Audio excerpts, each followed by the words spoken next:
Вот это тортик, наверное, да? Я не сказал.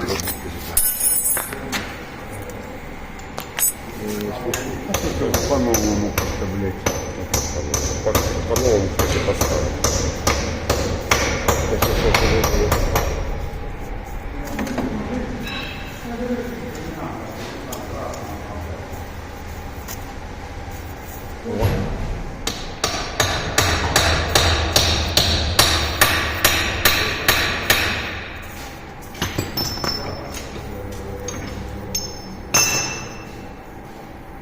Ну да, так лучше, блядь, чем заливать.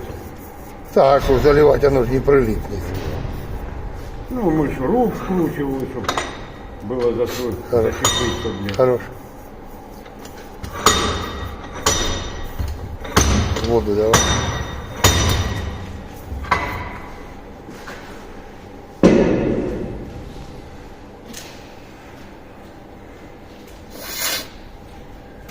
Да.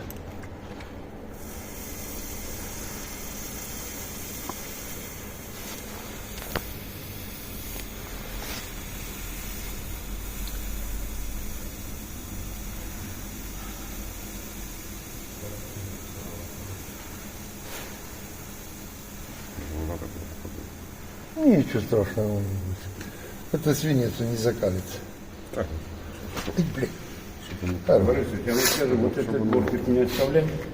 Это по сварку? Нет, выравнивай. Все выровнял? Выравнивай, нужно одеть вот до сюда. Тут.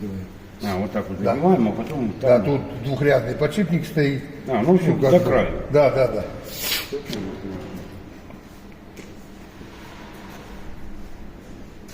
Так я тогда сейчас вот эти выровняю. Потом втулку проточу, насажу ее прессом, да? Ну да. А то потом просто ставим, чтобы не оформить. Идеально. У нас тут получается.